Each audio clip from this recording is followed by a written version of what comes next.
Programme میں ایک مرتبہ پھر آپ کو خوش آمدید کہتا ہوں۔ ناظرین کرام، آج کے دور کو اگر سامنے رکھیں ہم، یہ ٹارگٹ کلنگ، خودکش حملے، ناگہانی اموات، سڑک پر چلتے چلتے کسی کو گولی مار دی جاتی ہے، کہیں امن نہیں ہے، سکون نہیں ہے، چین نہیں ہے۔ بڑھاپا آج کل ہوتا کس کو نصیب ہے؟ بڑا عجیب سا جملہ کہہ رہا ہوں، بڑھاپا آج کل ہوتا کس کو نصیب ہے؟ آج دنیا کے اندر بین الاقوامی طور پر جو شرح اموات ہے، اس پہ تو نوجوانوں کی اموات زیادہ ہے۔ یہ سڑکوں گلیوں میں جو لوگ مارے جا رہے ہیں، ان کی عمریں تو دیکھیے، 23 سال، 24 سال، 30 سال، 35 سال، اور جو خودکش حملے کر رہے ہیں وہ 16 سال، 18 سال، 20 سال۔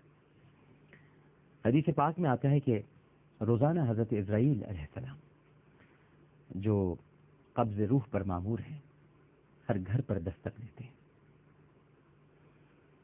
اور فرماتے ہیں کہ اے گھر والوں، کیوں غفلت میں پڑے ہوئے ہو؟ ان قریب میرے ساتھ تمہارا سابقہ پڑھنے والا ہے، ان قریب۔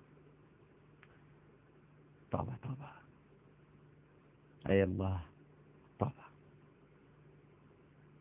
قبض روح کی اتنی تکلیف ہوتی ہے کہ سرکار دو عالم صلی اللہ علیہ وآلہ وسلم نے ارشاد فرمایا، اگر مرنے والے کو، یہ سرکار کا ارشاد ہے ناظرین کرام، کہ اگر مرنے والے کو فرشتے دبوچ کر نہ رکھیں تو وہ کسی کے قابو میں نہ آئے گا اور جنگلوں کو نکل جائے گا، بھاگا بھاگا کرے گا۔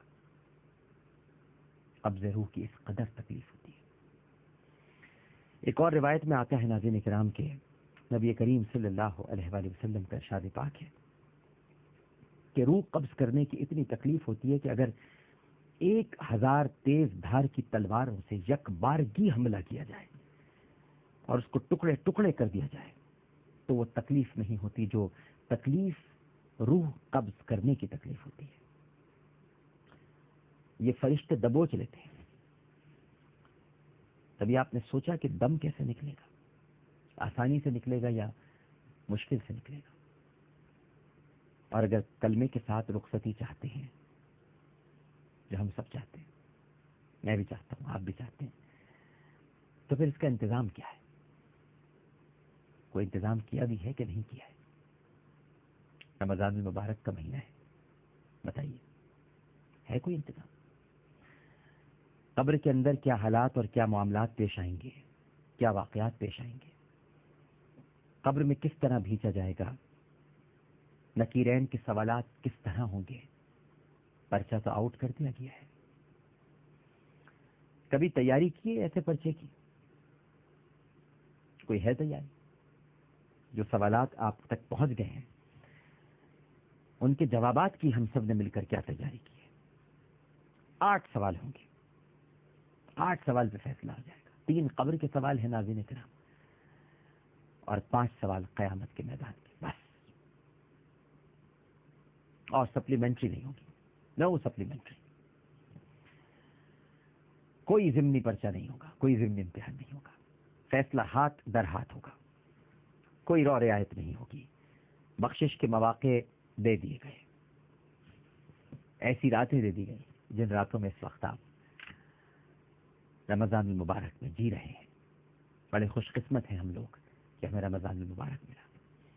ایسے مہینے دے دیے گئے، رجب جیسے مہینے، شعبان جیسے مہینے، رمضان جیسے مہینے، ربیع الاول جیسے مہینے، محرم جیسے مہینے، ذی الحج جیسے مہینے۔ مغفرت عام کر دی گئی۔ اب بتا دیجیے کہ کیا چاہتے ہیں؟ یہ بھی بتلا دیا کہ سوال کیا ہوگا۔ قبر میں 3 سوال ہوں گے اور قیامت کے میدان میں 5 سوال ہوں گے۔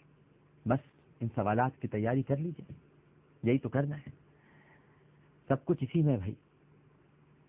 یہ اللہ تعالیٰ کا احسان ہے کہ اس نے ہمیں رمضان المبارک کی اتنی خوبصورت راتیں عنایت فرما دی ہیں۔ ان راتوں میں نبی کریم صلی اللہ علیہ وآلہ وسلم رات رات بھر عبادت کیا کرتے تھے۔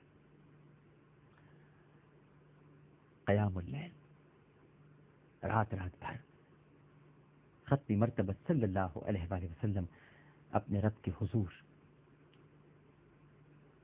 کلمہ استغفار پڑھتے تھے، جو کہ معصوم عن الخطا ہے،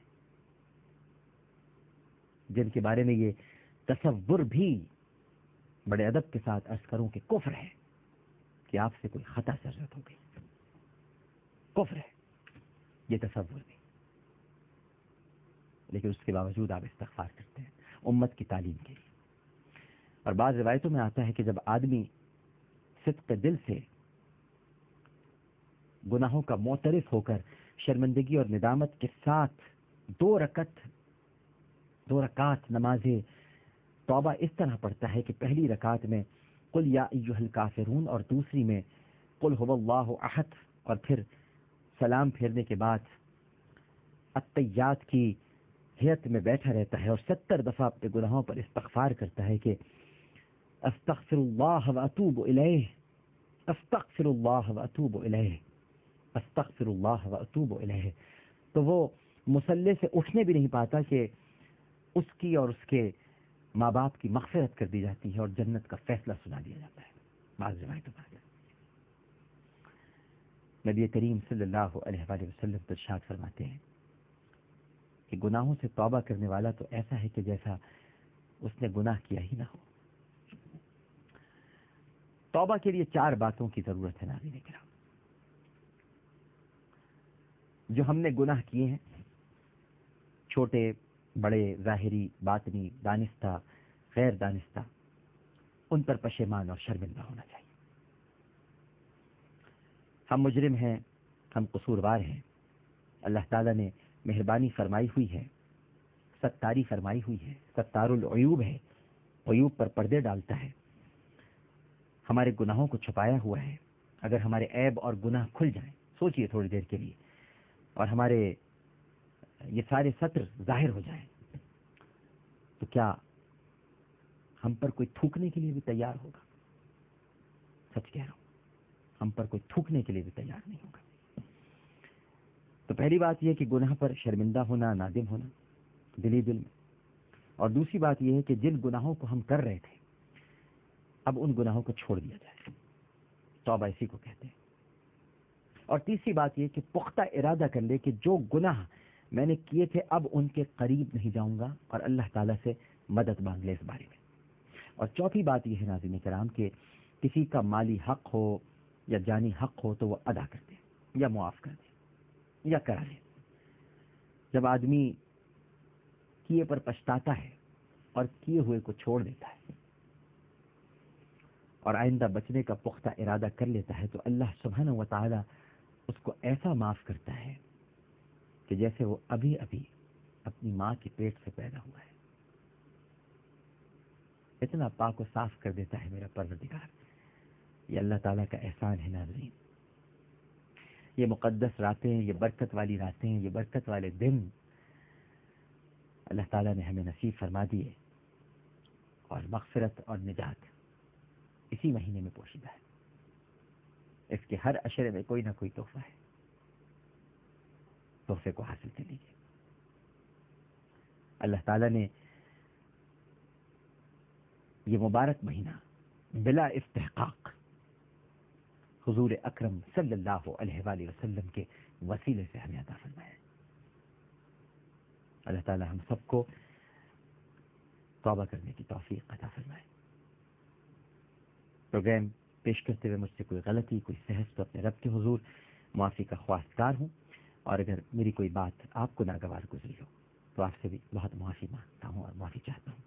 عامر لیاقت حسین کو اجازت دیجیے، انشاءاللہ زندگی رہی تو کل آپ سے پھر اسی وقت اسی جگہ یعنی اسی چینل پر ملاقات ہوگی۔